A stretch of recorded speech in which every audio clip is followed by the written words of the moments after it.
Jenae, Hey, what's up, HBCU Pulse family? how you doing today? I'm doing okay, I guess. So why do you guess, Jenae? Why you guess you doing okay? So, well, this is gonna be revealed later, and so I don't want to give too much away, but pretty much, you guys, Randall gave me an assignment to think about my favorite grownish episode ever. And if you could think about any show that you like, you can probably think about your favorite show, like your favorite episode. Like, for example, my favorite show ever is Martin. My favorite episode is when Jenae has to work in Jenae's shop to get the tickets for Martin so he can go to the game, and she had the tickets all along. So like that's my favorite episode. But when he gave me this assignment, I was like, wow, what prolific grownish episodes are there? And I really had to think about what I truly like. So I guess it's like they can't do anything memorable besides mess up. That's why I was saying okay. So, like, the reason why I did that was because we're gonna take a deep dive today. Because Jenae, I'm a wanted man in these internet streets. Like, they're going at me for my Sha'Carri takes. And listen, you saw my TikTok. Like, they going in on me. Now, I don't think you followed me back, but it's fine, okay? Because I saw it's like I said, like I said, Native Mogul like this. I'm like, oh, that's Jenae. Let me follow her. I don't think you followed me back, but it's fine. You able to see the witness how they were ganging up on me. The whole country of Jamaica was ganging up on me. Like, on the podcast, I didn't show love to Elaine, to everyone that plays how Jamaica took over. They didn't hear that. You know what I'm saying? Like, but now Grownish, the 5 folks that watch Grownish and live tweeted, 2 of them got smoked with me at this point. So I want to address it. Like, I don't want to be a caricature of myself. Like, when it comes to media personalities, Jenae, and this is something that Charlamagne has talked about, and I see it all the time in sports media. Like, Skip Bayless has become a caricature of himself. LeBron can't do anything without Skip Bayless criticizing it. It used to be like, well, that's a good point. LeBron does pass up the last second shot. Well, that's a good point. LeBron did do badly against the Mavericks. LeBron does do XYZ. But now it's like, dude, you 70 years old, like you 70 years old and you're critiquing Space Jam, and you and your wife, which at y'all big age, sitting there watching Space Jam 1 and 2 to compare. Which one's better? He's a caricature of himself at this point. And I'm like, you know what? I don't want to be a caricature of myself, Jenae. I just want to speak my mind and just give my opinion about how terrible this show is. And this episode, it's almost incomprehensible how bad this episode was. And the first thing I'll say before you do the recap is I'm going to sue Freeform. All right. I was on the phone with my attorney. I'm going to sue Freeform for false advertisement. They owe me some money. They need to pay me like I'm a cast member on this show, because that was terrible. Because I can read lines. Like, listen, I can read lines at this point. Like, I can read a description off the paper. That's what your girl did. Kiki, like Luca's sister or whatever she is. Like, man, I can do that. Like, first of all, before Jenae gets to the recap, all right, listen to this girl. I got the clip. Listen to her. I just played the Anthony Anderson clip from Blackish. That emotion that he gave, like, snatch that away from us. Like, listen to this girl in this episode. Turning a blind eye to the issue not only makes you disrespectful, it makes you a bad Black person. Like you lip syncing is giving more energy than she did in that line. Like, Jenae. But people are like, oh my gosh, Randall hates this show so much. Why do you keep talking about this show? Why do you watch this? I watch it because we're getting views for it. That's the reason why. You want me to be honest? We're getting views for it. It's fun. I like doing podcasting. I want to get in radio one day. Maybe someone will see me go off about Grownish and they'll give us a deal, Jenae. Like, Jesus Christ. You know what I'm saying? That's why I do it at this point. But this show is terrible. But we'll get into it. I had to go, Jenae. I had to go. But go ahead. Do your recap. Go ahead. I'm listening at this point. Make this episode sound better than it was. I'm listening. Okay. Lord. Okay, y'all. So, but despite Randall's very brash opinion on this episode, as in some cases he rightfully should, we do both agree that the first scene, like the first like 2 minutes, was a very, very strong. It was very, very strong. I forgot the name of the song that was in the opening scene, but the song was super duper powerful to what we were finna foreshadow eventually, which parallels the fictional character who was shot and killed by the police and Doug. So to explain the shot, for the most part, the saying wrong place, wrong time, in that pretty much any of these situations could be us. So the guy was pretty much jogging the neighborhood, went to the corner store, got a Gatorade, and the police came out. Police pulled up to the store and they just shot him. That's essentially what happened. And then they kind of did that. And at first we thought it was Doug, but then Doug just comes out regular. But we do see that somebody else was gunned down and shot by the police. And that did happen. So it goes viral, goes all over the news. Everybody is feeling a way about it, talking about it, having conversation. And we see Doug kind of just look at it on social media and keep pushing. And most of us do that because at this point we're desensitized to the violence, unfortunately. So we kind of see somebody got killed by the police, anything of that nature, and we just turn a blind eye because not that we don't care, but it's just disheartening. So eventually, Doug also promotes his party, and Luca's little sister Kiki is like, at a time like this, you're promoting a party when somebody just died. And he's like, well, yeah, I'm giving an event so that way they can get their mind off of this. So they have the party, and Kiki wants to use the party to bring awareness to the situation. So instead of charging people $20 to come into the party, they have to make a signature for the cause. So Doug finds this out. He gets upset. Like, I want to make money. I told you I have to bring it to my party. I want my party to be a party, not a memorial service. And then the gang pretty much has a conversation about the situation. And then old girl was low-key getting on Doug's case, and then Jazz came in and she started introducing herself to her like, hi, I'm Jazz, but you can call me Jazz by my government name. Like, okay. And then she pretty much combats when Kiki says, oh, you're a black person because you don't care, which I think was a little too far. However, Doug said, no, I'm not down, when they mentioned him not being supportive of the cause. And yeah, that was pretty much all he said. And then she said he was a bad black person. And then Jazz came in saying, don't talk to him like that.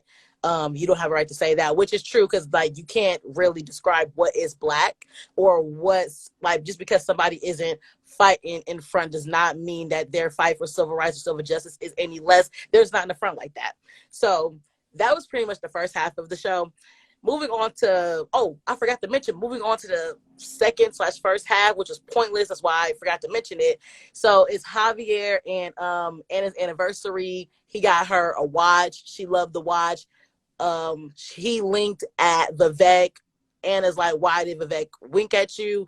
Vivek tells Anna, I helped him pick out the gift. And she was all upset because Vivek helped pick it out, and she felt like Vivek knew her better than her boyfriend. And it's like, doesn't matter. Like, if anything, that shows that he cares enough to ask your friend, what do you like? That way he got you what you like. So that was let me say this real quick. I got a question, okay? Mm-hmm. So what woman in America still wears watches? Because someone let me know that, because I could have swore that whenever I see a black woman in the world, we're wearing an Apple Watch. Barely even use it. Barely use it except to read text messages when their phone is right next to them. Because when I was at Fort Valley, all they would do, they phone is right next to them. They'd be like this. I'm like, isn't the phone next to you? Can't you just look at the screen? People, it was like, why wasted my money? It was no point in me getting this Apple Watch. I'm just gonna wear it because it looks cool. A lot of women at Fort Valley told me that. Was that an Apple Watch that he bought her, or was it like a watch? It was the watch. It was gold, and I don't think Apple Watches come in like the regular colors. So. Like, what in the 2005 is this? What woman in America is wearing a watch at this point? Exactly. Like at this point, what Anna's doing, man, I'm pretty sure Anna is a Republican congresswoman because with a briefcase. Because who's wearing a watch in 2021? Like, oh man, baby, we done been together for a year. Now I done took you to church. I done gave you herpes. I done been celibate for you. Let me get you a gold watch because my heart is golden for you. Like, what is this? Go ahead. That part of it, which was mad annoying, I think it was mad unnecessary and took away from what the plot should have been for this episode. And then moving forward into the next scene, that is so after Kiki and Doug get into it about the signatures, Doug not being down for the cause, they all have, mind you, they're at a kickback, they're at a party talking about this. Like, don't get me wrong, I love my friends, but when we're at sets and we're at parties, we're not talking about nothing of social issues of social justice. We're literally there for a good time and not a long time. So yeah, there was that. I felt like that was a little bit unrealistic. However, after the party, we see the third scene open up with Kiki in Kiki's room. Doug comes by. He comes by to apologize because he did want to disrespect her and everything. and she feels in her feelings because she is one to affect change. And they also find out, I forgot to mention, they also find out that the police officers are getting suspended, but with pay, nothing's going to happen to them. So she's in her feelings because nothing is changing. And Doug even mentioned that there's no point, and she was starting to feel hopeless. And, Doug pretty much gives his Anthony Anderson moment, which we thought it was going to be about, being a black man in America, how it's not that he doesn't care. It's just every time he thinks about it, it hurts him. And he feels, just scared. And it's just easier just to not think about it. And I know a lot of black men have a real hard time just dealing with it. Like even black women have a hard time dealing with it. We're doing Breonna Taylor and Sandra Bland and various other women who get raped and abused by police officers. So it's only just worse. It gets worse for black men. So it was a real moment, a real prolific moment how he really described the black man's experience and the black man's psychology about being black in America and the tensions and the stress that it causes and how you see yourself in these issues a lot of the time. And they kiss.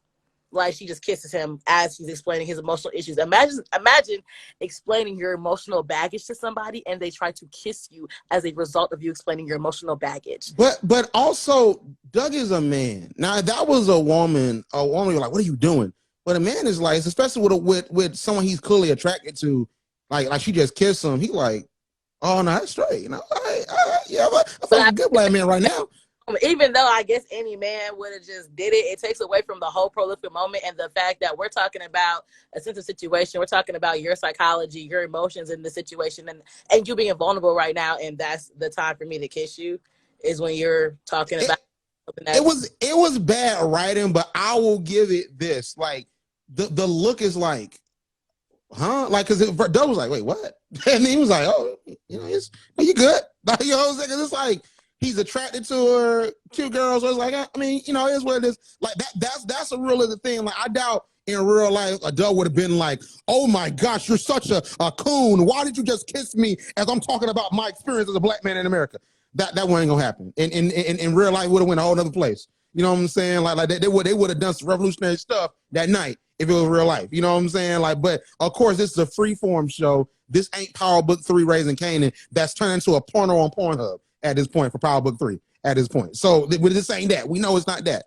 But I mean, just that part there, because I want to say this, because it ended on, them, instead of doing the comedic third act they normally do, they decided to dedicate that to, the people that have been unlawfully murdered by police officers. And okay, that's fine. But my thing is this, and I want to start with this right here. So I want to deconstruct the argument. So I want to take these next few minutes, nearly 30 minutes, to really deconstruct this argument. Because like I said, I don't want to be a caricature of myself. I don't want to be a 1 minute clip where, oh, this man hates grown-ups so much. I want people that's watching this, that listen to this podcast, I want them to see the argument. So I want you, Jenae, I want you to start, okay? So this is why I asked you this. I want you to tell me at the very least your favorite episode of Grownish. Because spoiler alert, I have 1, 2, 3, 4, 5, 6. I have 6. All right. So I hate Grownish so much, but I got 6 favorite episodes. But I want you to give me your favorite episode. Out of the ones I chose. So I'm gonna tell you which ones I chose, and I'll tell you. So I chose season 2, episode 7. I chose season 3, episode 6. I chose season 3, episode 14. Season 3, episode 8, and season 1, episode 7. So out of all of these, I think my favorite one is season 1, episode 7. It's titled Unbreak My Heart, which is also the song title by Toni Braxton. And it pretty much talks about Zoe breaking up with Cash and how she's partying to get rid of the pain and emotion she feels. And then instead of going out to a party, it's a blackout and they all have to stay inside for the night. And they all discuss relationship issues that they've been through, what's the best way to get over it. One friend is like, well, get lit, forget about it, F him, and it's like, you need to feel your emotions and, really just go through the process of being hurt and then try to get over it. And then Jazz is like, nah, girl, I think you need to just relax, just stay, in your room. And then one other person said, well, if she's going to be depressed, she might as well lose weight. So, even though, it's kind of like picking fun, when your friends kind of, make fun of little stuff like that. So that's why I felt like that was the best episode. And just as a woman, I feel like it was so relatable because when me and my friends go through breakups, like we literally sit, we'll drink some wine, we'll talk about it, how we feel. And that's a real thing that just girls do. So I feel like it was the most relatable, especially like in my freshman year, I went through a heartbreak, and even my junior year. So like just it felt real. I feel like I was actually watching something that I would have gone through, and that felt reflective of me. So season 1, episode 7, Unbreak My Heart, is one of my favorite episodes. So do you see how you were able to relate that episode to your experience? And you say, this is relatable. I've been through these things. It was something where the storyline advanced. She broke up with Cash. She felt a way about it. Her and her friends, they had the power outage and they were together.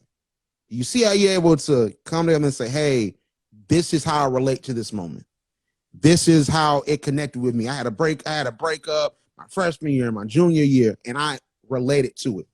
That's good art. Yeah. Grownish was never a perfect show, but it had great moments where if we were doing the recaps back in I'm looking at it, this is 2019. Mm-hmm. So Pulse was around 2019. We had Pulse, but we weren't like this. We didn't have stuff like this. We didn't have the drops and all of that. You feel me? We weren't on the shade room. But I was in my dorm room doing Instagram lives. It was ghetto. All right. So like I didn't have $1,000 to buy all this equipment. But if we were doing the show, I wouldn't have this venom against it, because if we're talking about that, I'd probably ask you about, hey, so what did you feel about Zoe's motivation? What did you feel about what that person said? And I would be speaking to you from the male perspective about how Zoe's acting, like how we used to do before. Just went crazy at this point. My favorite episode, I'm gonna give you my favorite episodes in a list. So I made a list as you were talking because I got all of them out, and essentially I want to do a list for you so people know how I'm rocking. All right. So we're gonna start with number 6. So season 2, episode 4, In My Feelings. So this is the one about the genius, and Zoe acts like Zoe. And, at the very least, it's a compelling story because it's sort of like she's jealous of Luca, and it sort of makes you laugh. And it's like, why is Zoe like this? But you're enthralled in the story. And then they have the segue of like, can a woman be a genius? Beyonce's a genius. And then like, Beyonce's not a genius. And then, the twins is like, shut up, Negro. Like that. That's fine. I still remember that. You know what I'm saying? It was a compelling story. And then they had like the drop of the artist, like that they had. It was cool. You know what I'm saying? That wasn't my favorite one, but it has rewatch value. So then you have Only Human, which I had to battle with this one because I'm like, this was actually a really good episode. I really enjoyed it. So when Aaron learns that one of his residents was possibly contemplating suicide, he decides to bring awareness to Black mental health on campus. And then the funnel run thing was stupid. The funnel run thing was very stupid when they decided to all run, and then I think Sky got hurt. That was stupid. But still, that was a B storyline. I get it. You want to know why I get it? Because the storyline advanced, and then you saw Sky hurt for a little minute. And you saw the byproduct of Sky being hurt, how they're twins. Now Jazz is sort of like, how do I do this? How do I run without my sister? So the storyline advanced. So then we have, which I think I'm on number 4. So Strictly for My End, however they said it. So Vivek gets a little too comfortable at Hawkins, sparking a heated debate over whether he has crossed the line into cultural appropriation. All right. They had the storyline about Zoe. That was trash. But the best dialogue probably came from this one. Because, they were at a bar having a debate about cultural appropriation, which is very unrealistic. However, it was great points that were brought up. It was funny. It was timely. And we finally got that Vivek episode. And mind you, the mental health episode and this episode here, DCM Fly was in it. And he actually was really good in these episodes, even though I think we talked about his name, and the name was sort of like odd, but still, he was still good. So now we're getting to, I think, the top 3. All right. So I want y'all to pay attention to this because it's a point here. All right. So new rules. Zoe struggles to make amends after accidentally breaking one of the group's unspoken social rules and upsetting both Jazz and Luca. And then they had a little, jokey storyline with Aaron and Vivek's kickback. And then, Aaron being powerful to people and they still gave him a ticket. That was sort of funny. But here's the thing. I hated this episode when it first came out. I was home from school because I wouldn't know, because I live in Macon, I was not that far from Macon. So I would come home on the weekends sometimes, and I would go back like Monday evening because I didn't have classes like my sophomore year. So basically, I think maybe this is my junior year, like the first ideation of my senior year, as I say. So I'm watching this episode and I literally yell at the TV because Zoe is acting so stupid. And my dad he works night shift. So my dad was like, sleep. He said, "You okay?" I'm like, "I'm sorry, I'm watching Grownish." I hated that episode so much.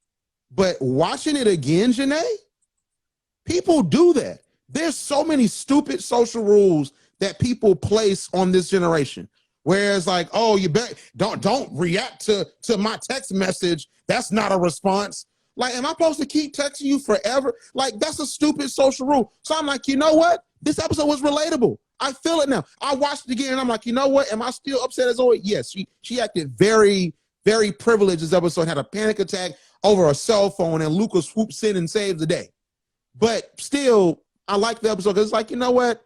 This actually does happen. This actually is something our generation does. So very relatable. Number two, and this was hard, all right? Body count. Once again, I hated body count when I first watched it. But as Grownish was coming back, I rewatched it. Zoe was very extra. But the thing here is this. Zoe reacted like a lot of girlfriends would react to their boyfriend that is making art about their girlfriend, has the ex-girlfriend on their page. And it's like, you know what? That's relatable. And the side storyline with Anna and Aaron was actually compelling. That side storyline actually was interesting, but it didn't take away from Zoe and Luca, because the stalking thing, women actually do that. I know they do. Like, that's something that women do at certain points. And it was actually interesting, right? So my number one, I think you might know this because we talked about it, is Messy. So Messy is the one about enthusiastic sober consent. When a new enthusiastic sober consent policy is introduced on campus, everyone has strong opinions about whether it's placed to benefit the students or the school. And then Zoe jumps to Cash's defense after he becomes caught in the crossfire because, like, you know, him and his girl hook up, and then it gets misconstrued. They play telephone. All of a sudden, he raped her when it's not the case. And I thought that was a very interesting episode. And I was thinking about it. And I was like, should I tell this brief story? So you saw the part in this episode where Zoe is defending Cash. So Luca saw Zoe and Cash talking at the party, and you saw Luca get upset. Well, Luca showed a rare tinge of emotion. He was sort of his ego, because, you know, a lot of sometimes men get possessive when it comes to, you know, women we talk to, you know, women that, you know, we're trying to talk to, women that we date. Sometimes we get possessive because it's our ego, where it's like we have to be secure in ourselves, where we know my girlfriend is not talking to her ex. Like, either I got good game, I'm putting it down, I'm a good guy, she not going back to her ex. You know what I'm saying? Like, we have to be secure in that. Sometimes we're not. And I remember I had a situation when I was at Fort Valley where I had my girlfriend, and she had did something where I think she hugged some guy. And I was a freshman at the time, and I got upset. And I was like, man, like, you out here on the yard hugging all these other guys. I'm known, I'm the boy that write the books. I'm this student leader, and my girlfriend out here hugging these other guys. And like, she really was like, Randall, it's not that deep. You know, I'm with you. You know what I'm saying? And I'm like, it don't matter. Like, it's how it looks. Like, what if I was just hugging another girl and we all hugged up on the yard, and then people gotta walk past me? And then she was like, no, that makes sense. And the crazy part about this, I don't know if it made sense or if I was gaslighting her. I don't even know at this point. Because in my mind, I'm like, you know what? I was tripping. You know what I'm saying? That's his girlfriend. Like, you know, I was tripping because I should have been more secure, and boy, I was very insecure. So I don't know if that made sense or if it was gaslighting. I don't even know what gaslight really means, but all I know is that we moved forward and then we broke up. So, like, you know, I don't know. But it's like I identified with Luca in that scene, you know? So first and foremost, I want you to know that I do not 1,000% hate Grownish. I don't even really hate watch Grownish. I hate watching Grownish at points, but I don't hate watch it like, you know, the young lady Mary Human that Jenae sent me over. My thing is this. My thing is that in all of these episodes, Jenae, you said the episode you like, and I said literally 6 that I liked in order. Do you see how we're having more dialogue about it and we're relating it to our experiences? Yeah. So I'm going to go all around the world, all right? Tell me how, outside of, oh, Black Lives Matter, these folks have passed away, and it made me feel bad when it happened. Like, we came in, Black Lives Matter. We came in, George Floyd was done wrong. We came in, Breonna Taylor was done wrong. We came in, we wanted Derek Chauvin to have more years in jail because he killed that man on camera, And the only reason why he's gonna go to jail is because it was on camera. You know what I'm saying? And then you just have Jackson Hayes, who is a center for New Orleans Pelicans. They tased that man. I don't know if you saw that. They tased that man. And someone said this on Twitter. They said this said the only reason why McCoskey gonna probably get in trouble and incompetent that they're doing an investigation is because he's an NBA player and it was on camera. Because if that was Randall Barnes, oh, that wouldn't have been on camera. They would have tased me and they would have got away with it. But because it's Jackson Hayes who plays with Zion Williamson for the Pelicans, it's perfectly fine. We're going to do an investigation. Sorry, sir. I'm so sorry for you. And we're going to figure this out. That's real life. So I came in, I'm like, okay, that's on my mind. I just saw that. That's on my mind. So I'm like, all right, I'm sitting down, I'm ready. And then I see that first scene. And I'm like, okay, they taking me there. This is a different start. They taking me there. Diggy did that perfectly. And I'm like, wait, they didn't just kill Diggy. They're not going to kill Diggy. This ain't Stop the Yard with Chris Brown. They're not going to kill Diggy's character. No. And then like I'm watching it and I text her, I'm like, oh, they started off real good. Then they get right into the relationships. They get right into it. It's not me hating. It's not hating. Jenae, how did this episode advance the story? What was this episode about? This is what makes me upset about Grownish. Where it's like, how do folks, because the thing I always say, and I'm having a long talk with my therapist about this one, boy, is I hate mediocrity. And I feel like in the Black community, we thrive in mediocrity in this sense of supporting each other. Oh, we got to support each other. Like we just supporting our family, but it's mediocre. It's not good. It's not good. Like for me, when I was writing my book, I'm like, man, I stopped writing my book for like months because I got stuck on the storyline. I had long writer's block. And I'm like, man, like, what can I do with Queen's Pain? Like, how can I make it compelling? How can I end it? And I literally waited for months. I had my internship at Aspire TV. And I'm sitting at work. I'm like, man, like in my mind, I'm like, it doesn't feel good to me that, you know, just the book ain't finished and I'm trying to really make it hot. And then I finally finished it like going into the fall.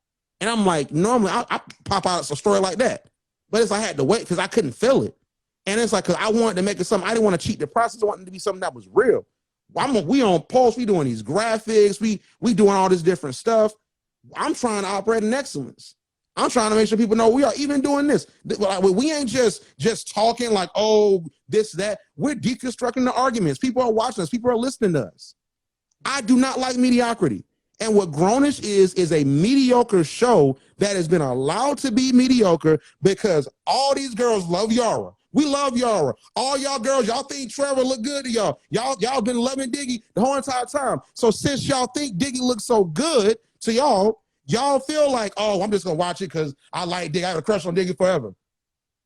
That's why they keep doing these episodes like this, because no one is going to really stop watching it. I bet you if Grownish dipped below 100,000 people, like let's say this week, we all said we're not watching that next episode of Grownish. We're not watching it. We're going to watch IPTV. We're going to just catch the bootleg at this point. We ought to go to somebody's house. We're just going to watch it on one TV, and we're not going to register no rating numbers. We're not watching on Hulu. We're watching something else. I bet you if they have a season 5 or they do a mid-season finale, I bet you they drop that heat that next season or that next ideation of the season. Because we're allowing them to be mediocre. How are you going to say that Doug is a bad Black person when in the cultural appropriation episode, he was speaking for every Black person? Yep. When it was that one scene where it's like, listen, this is a song with N-word in it. Let's see if he says it. And then you got DC and Fly in that funny moment. He says it. I think it was a Kanye West song or something like that. And he says it. So Doug all of a sudden, because of this newcomer, this girl that just popped in, that's Luca's sister, he's a bad Black person, but he's been the only person holding it down with Aaron for the Black men on the show ever since he joined in season 1, season 2. Now he's a bad Black person. And it's performative activism. No, it's not. He's at a party. How is it performative activism? And first of all, to me, Jenae, so you're throwing a party. And let's say, one of your sisters, right? Like they real upset about Jackson Hayes getting tased. So they're like, listen, Jenae, I know you're having a back to school party, all this different stuff, but I think we should let folks in for free, and they signed a petition. You're like, no, we're not going to do that. It's just a party. This ain't no memorial. We're just trying to have fun. It's messed up, but we're just trying to have fun, man. We're just trying to make money for the organization.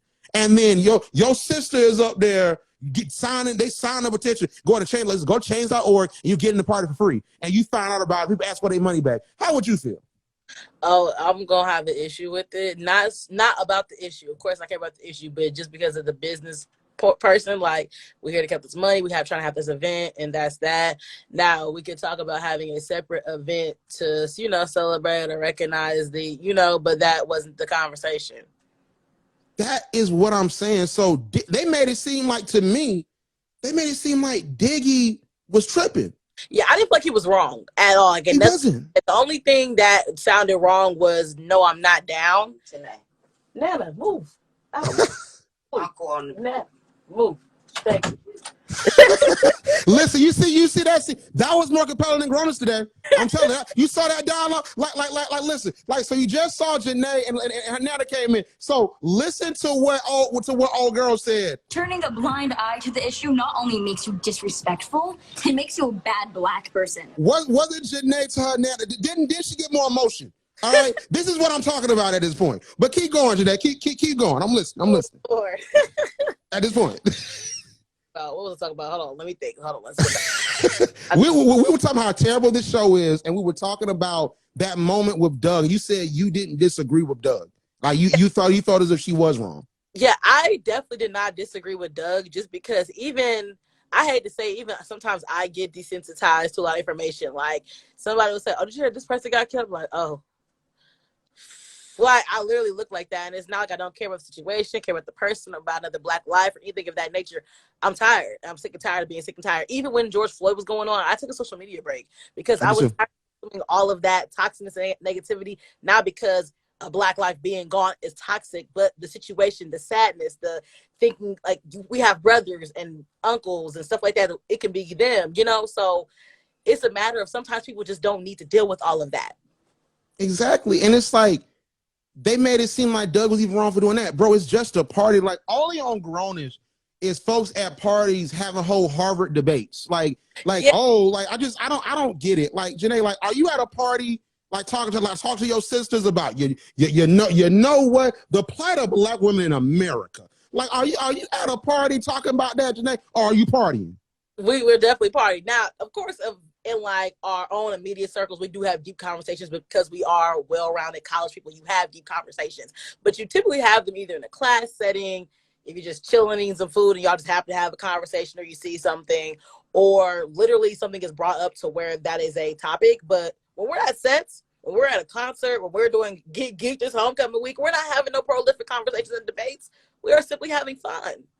And it even reminds me of when, like, TV shows were having a hard time deciding, well, should we put out content or not, because these are very sensitive times, and I don't want to be as insensitive. Like, I remember Issa Rae waited like a whole week to even drop her episode because of what happened with George Floyd, happened the week before, and she didn't want to feel insensitive, but instead it gave people something, a break for, you know? It gave people something to just look at and laugh and be happy and Black joy. And he even mentioned, my Black joy does not make the situation less important. It's me wanting to celebrate my joy. Exactly. And it's like, this episode, to me, because it's just, the Doug part was asinine, and then the kiss part was crazy. Yes. But, like, my thing is this. It's like, people don't understand why I feel like this show has gone just haywire. And I know they don't know me. Like, they don't know that I literally used to watch Grownish like all the time. Like, Grownish, honestly, right next to Power. I probably watch Grownish just as much as I watch Power. And season 2 was really good. I was very upset at Zoe, but that was a story plot. That's how they wrote her. You know what I'm saying? But I felt like everybody did great acting. And I don't agree with Mary Human, because, and I'll play it again really quick, like, and what she said. And you know what? Let's play it, because she talked about cinematography and writing, and you actually brought this, you know, to me. Thought it was fun. You sent me a lot of TikToks folks critical of Grownish. I don't know how you find them, but you find them. So let me play, you know, the TikTok of Mary Human. Y'all go follow her.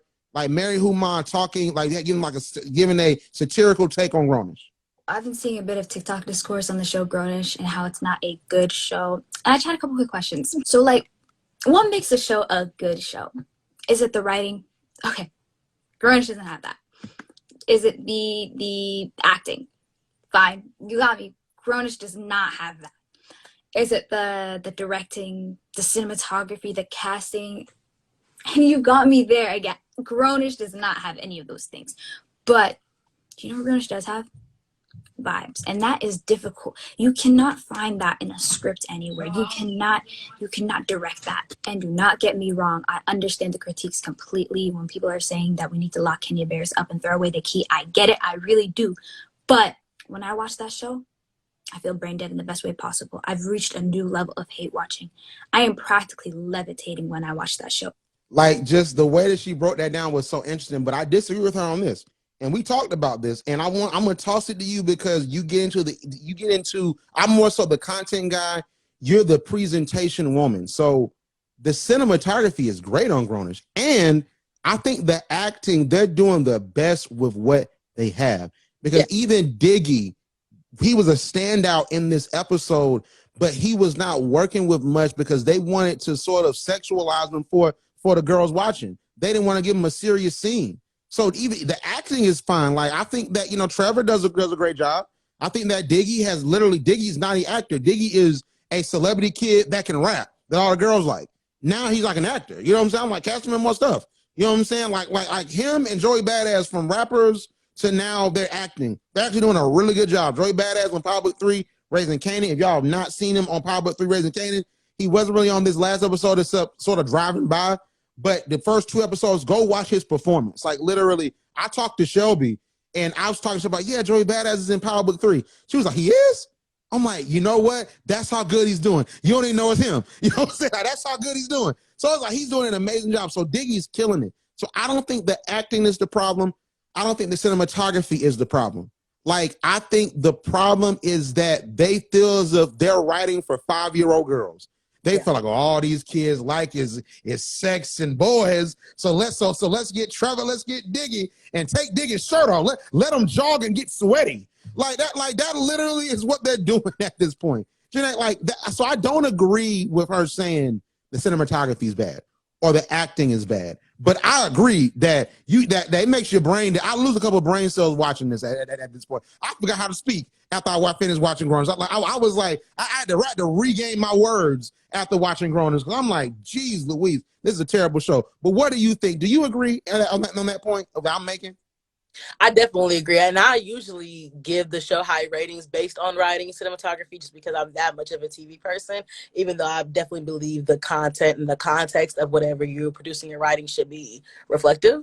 And it should be, not an empty one-way, very low surface storyline. I feel like it should have some depth to it.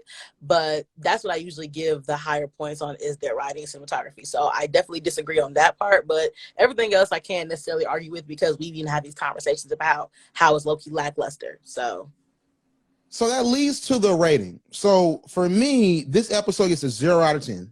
It's a 0 out of 10 for me. The episode was about nothing. And Jenae had asked me when I texted her, I said this episode was literally about nothing. And it was these 2 girls that was literally coming at me for hopping on hashtag and ruining their night watching Grownish. Like I was just ruining their night at this point. I'm public enemy number 1 this summer. So like Jenae was like, what do you mean? And what I meant was this. It's a 3-act structure, right? Because we look at it that deep. It's a 3-act structure. Act 1 is the bad black person thing, which was delivered poorly. They needed seasoning. It's poor, right? Call him a coon at this point. Because that literally was because they didn't want to say coon. Yeah. But even in what Doug was doing, Doug was not being a coon. She would have been wrong for that. Because it's like you're a bad black person, dude. Like, you really gonna get mad at that? It's like, dude, you're such a bad black person. That's like, yeah. I'm like, bro, I'm gonna get mad at that. You know what I'm saying? And then the whole entire thing with Jazz, I didn't think that was cool. I thought that was corny. And then just like, it was like, and someone pointed this out. Someone said, Grownish seems shorter. And I'm like, you know what, it does. And working in the ad world and also delving into ads now, like student leaders, y'all go get y'all, secure the bag, spotlight package, y'all see it on post. Like, delving in ads, what normally happens in these episodes, they'll do, Grownish, new episode Thursday at 8 p.m. with limited commercials sponsored by Hulu or something like that. Like they'll do an episode with limited commercials, or they'll do a 1 hour episode where they're like, in 2020 we experienced a lot of change, and then they'll show different clips of them talking about the stuff, white fragility, whatnot. Yo, you're a bad black person, and they'll say Grownish, Grownish 1 hour special, new episode Thursday 8 p.m. only on Freeform. Like they'll do something like that where they'll have that sponsor that'll pay for the episode to have limited commercials, or they'll pay for it to be an hour, because they're not putting on Grownish for the goodness of their health. How are you paying Yara? How are you paying Trevor and Diggy? How are you paying Kenya Barris? You're paying Kenya Barris not just because the streaming is fine. They eat well from streaming. That, like, if Grownish gets to season 5, it's going to be because of, like the ratings are sliding for linear television, similar to how the Olympics are doing on NBC. Like the Olympic numbers on NBC are terrible, but it's primarily because it's hard to find the sports that you want to watch, because they have it spread out across all of the NBC properties. Plus, they're trying to utilize Peacock to sort of give, some steam for their streaming service. Like even with me, like why are we talking about Grownish? Well, on Thursday we didn't talk about Grownish. Post would sort of just be dormant. We don't post after 6 p.m. normally, so we would just be sitting here waiting for the next post at 9 a.m. We post 9 a.m. normal days to the start of the day. So if we weren't doing this, I probably wouldn't be asleep. I probably reading a book. I probably do something more productive with my life, or writing my book at this point. I need to do that. But like we be doing something else. But why are we doing this Grownish episode? Because it's content. People are watching. People are listening. Now, say people on YouTube watching it. So it's like, it's good content. It's something that it adds to what we're doing with the platform. NBC is doing the same thing, but their streaming numbers are fine. So at this point, like if you're sitting down, we're in the boardroom, and you tell me, Randall, listen, so our numbers for our post, man, listen, Randall, we were getting 1,000 likes. We're only getting 200 likes now, Randall. We're only getting 200 likes and everything, but we have 50 people watching the live episode of Grownish and 1,000 people listening to the podcast, Randall, and on YouTube, it's getting 10,000 views. Am I mad? No, I'm not mad, because somehow some people are watching, they'll say, well, linear television is dying, so we're trying to get folks on the streaming service, so it's working. The same thing with Grownish. Mm-hmm. At this point, I don't think that Grownish will get canceled. I think it will end, and I do think it's senior year they're going to graduate, and they're going to play it out, going into 2022. But I think that because of the streaming numbers, that's what's going to save Grownish.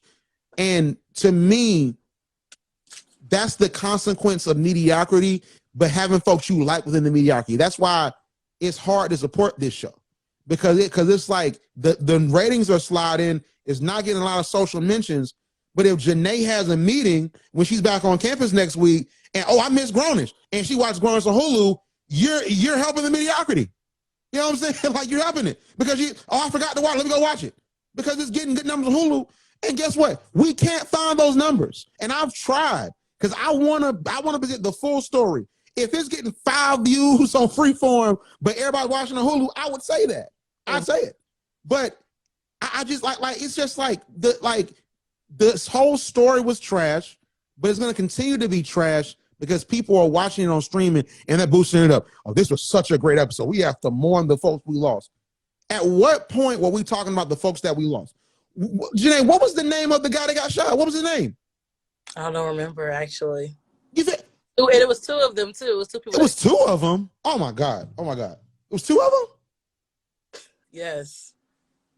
You see what I'm saying? The dude, you remember the dude at the end of the episode? He was killed on his way to school. He was like 11. He was like a kid, but... Vaguely, but at that point, I checked out. I was like, bro, like at this point. Because that part was like, they were saying, dang, somebody else got killed, like another one. And like, that goes into how we are desensitized to violence. Like, it's like something every week. And that was like the purpose of that scene. I vaguely remember that part, but that's the part that's crazy, because what are their names? So literally what we say in real life, we say her name, say his name. Well, what is the name of the fictional black man that got shot? Since this is, oh my gosh, this is the best episode. Oh my gosh, I'm in the feelings. Black Lives Matter. I want for anybody that's watching this on Twitter, what is their name? What's their name? And I will look it up right now. What is their name? Because they got the recap up. Somehow, some way, TV Line has a recap ready. I don't know how they do. They must have watched the episodes early. They just press publish because they have the recaps up. They're not as good as Jenae's recaps. Okay, Jenae be killing the recaps, but theirs are good because I read them sometimes to be abreast of what's going on. but like we don't even know the name of the boys. That's why I'm like 0 out of 10. This has to be better. Like the point is this. Let me boil it down. It's 10:59. Let me boil it down. The points are this. They did Doug wrong. They did him wrong. They made him seem like he was a coon just for one to have a party. Luca was really weird in that scene. Zoe was pointless in the episode. The interaction between Jazz and I think her name's Kiki was weird. And then the whole entire thing when Vivek is picking out, watches for Anna, that was weird. And then only for them to break up Vivek and Anna next week. Because they're gonna break up, and I think next week might be better because next week they're gonna do the protest. They're gonna be out there because notice this too, Jenae, and we can go back and watch it. Notice that in the promos for this 2 week episodes, like the 2 episodes about Black Lives Matter. If you notice, most of the clips from these episodes were coming from episode 6. Put your hands where my eyes can see. The protest scene. The scene with Doug really going in, talking about how it feels to be a black man in America. That was not the same scene from tonight. That was foreseeably the scene from episode 6. Mm-hmm. So the one where they throw the tear gas and Luca just coughing like he about to die, like that was from episode 6. So literally, this is like, it's just, I just don't understand why they did this episode. They should have just made it an hour. I don't understand it, Jenae. So overall, long story short, 0 out of 10 from me. Shabby writing. Y'all could have let the relationship stuff slide. Y'all could have made more satirical points, but y'all were just regurgitating Twitter points. It was terrible, and we were 2/3 of the way in. The plot was not fleshed out. I will give y'all another chance on next week. That's how I feel. 0 out of 10. But Jenae, go ahead and give him a good grade, Jenae. Go ahead and let him know. Listen, the cinematography was so amazing. It was so great. And I'm going to give them an 11 out of 10 because the light work when Doug was running and the closer. Go on and give it to me, Jenae. I'm ready. Give it to me. Give it to me. I'm ready. Okay, so despite those being the reasons that I get the grade I get, I'm actually giving it, I said a 6 on the phone, but I'm giving it a 5. So still getting F regardless. Hey, listen, we brought Jenae's grade down. We did it. We did it. And listen, I have a friend that has a word for you, Jenae. Turning a blind eye to the issue not only makes you disrespectful, it makes you a bad black person. We are all bad black people on today. You gave it a 5 out of 10. Like, we're bad black people, Jenae. We're bad black people. And we are. Yeah, I gave it 5 out of 10 because, wow, of course, cinematography and I feel like Doug's scene was the most breathtaking, most prolific part in the episode. I felt like it still doesn't make sense. Why is Vivek there after we just saw his father disown him? Like, that could have been unpacked. Like how you said it was low-key given, oh, they're going to be in the streets protesting. I'm assuming that was just foreshadowing for the next episode. However, give that for the next episode vibe. You could give it an introduction vibe. Also, I agree with you. I think it should have been longer because you literally, like, them first 30 minutes, 22 minutes, like, they didn't flesh out anything. It literally felt like the first 22 minutes. Like, maybe you needed 60 minutes or 42 minutes to really flesh out your story and everything. So it makes me feel like the next episode, I mean, it may be a little better because we may get some stories, but I feel like it's going to be really solved. And that's one thing that I wrote down, that nothing from that conversation, like nothing got solved from that conversation except him hooking up with Kiki. So that's why I gave it a 5 out of 10. I feel like nothing came from that. I feel like nothing was learned. I've been very pro-black, all of that type of stuff. And listen, we're pro-life, pro-choice, we pro all of that, but we pro-black too. That's how we feel about it. I feel it. I mean, whatever your choice is, that doesn't matter. That's yeah, we feel it. The point of the matter is I did not learn anything, and I feel like everything that you are to put out about black people, you should grow from it, you should learn from it. It got to be something. Like, I remember even in Blackish, I didn't know who Marcus Garvey was until I watched the Blackish episode, and then I looked him up. Yeah, I didn't even know who he was. I looked him up and I was like, oh wow, amazing. Dope. So yes. I didn't even learn anything from this episode at all. Not even any statistics, where even some of the Grownish episodes, there were stats that they would bring up. Yes. You know what I'm saying? I just like, it's crazy you gave it a 5 out of 10. You really shocked me today. I'm telling you, like the suspense of your rating was more suspenseful than Grownish. I'm like, oh man, I don't know what you're gonna do. Oh, you gave me like this is like this whole entire episode of this podcast today.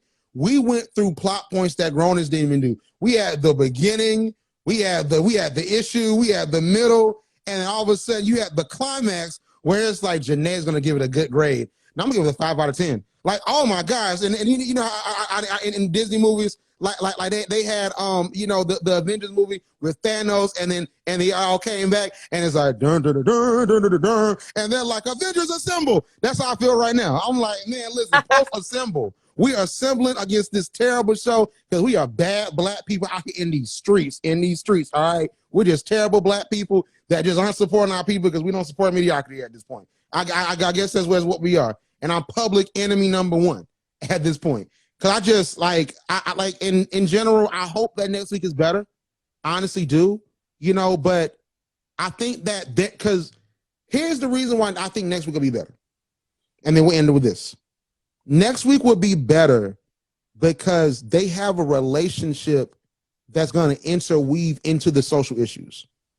Anna and Javier are probably going to break up because we know in one of those scenes that Javier, of him being a Republican, he's going to be pro-police officer. And Anna being a minority and Anna being someone that identifies with her black friends, even though we haven't seen the Republican side of her since like season 1. Yeah. She's going to feel where they're coming from.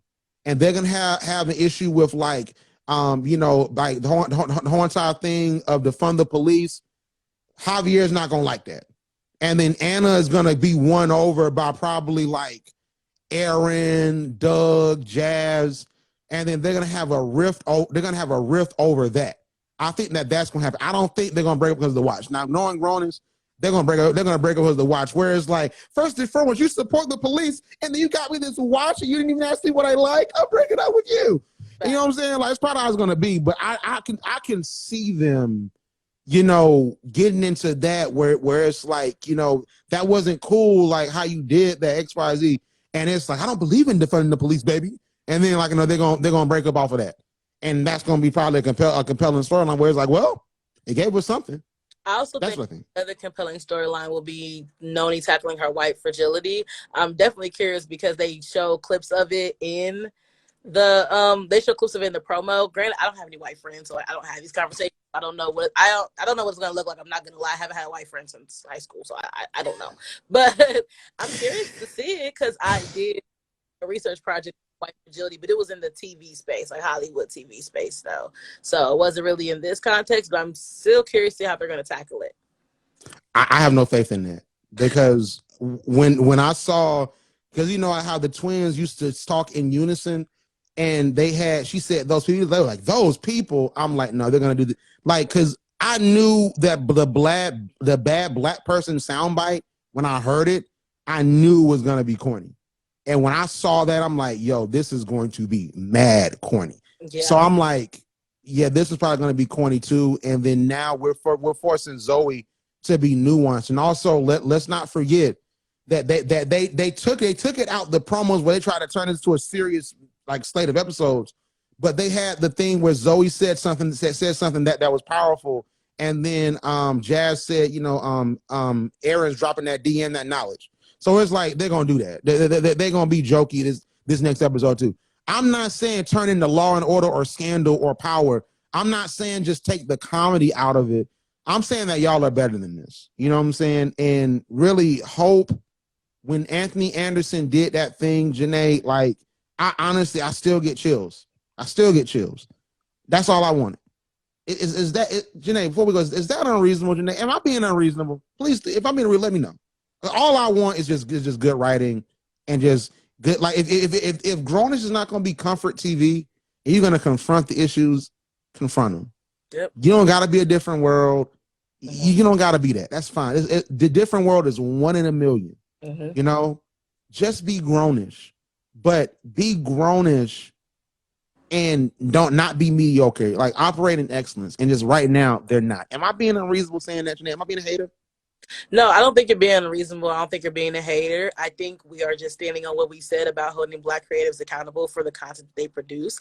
And if we aren't going to hold them accountable and we aren't going to ask of excellence from them, then who is? Like, who's literally going to care about our content but us? Who's going to tell our story but us? And if you're not going to do it in the most reflective way of the people that you're trying to represent, then what are you doing? At this point. So overall, I want to say I just realized we're matching. We're both wearing blue at this point. Okay. See, I was gonna wear my unapologetically Black shirt, but I wore that last week. So I want to come with the support Black college. You feel me? Just to celebrate something with the Black. Yeah, because you can't wear unapologetically Black. We apologize on this episode. The Black delegation apologizes to all the white people that watched the episode and are confused because for what I understand, they're relying on Grownish at this point to learn about their Black issues. And the Black delegation apologizes to the white delegation, and we definitely are probably going to trade Kenya Barris at this point. Kenya Barris is on the trading block like Ben Simmons at this point. He's on the trading block. However, he might come back like Dwight Howard did to the Lakers. This is Dwight Howard's third time on the Lakers. He might come back, all right, because he's from Clark, Atlanta, and he gives us some good stuff. But overall, Jenae, let everybody know where they can find you. All right, y'all. So y'all can follow me at nae.themogul. That's NAE.themogul. And then on Twitter at nae_the_mogul. And then TikTok coming soon, but that's also nae_the_mogul. So follow me on TikTok. And you follow me back. I promise I will. She was popping on TikTok. She liked the video, did he follow me? I was like, this Nae? Is someone stealing Jenae's identity? I only know one Nae the mogul. Wait a minute. I was about to call in like, hey, someone's stealing your identity. I'm like, no, that's Jenae showing this to follow me. It's crazy. But anyway, Jenae, I will talk to you later.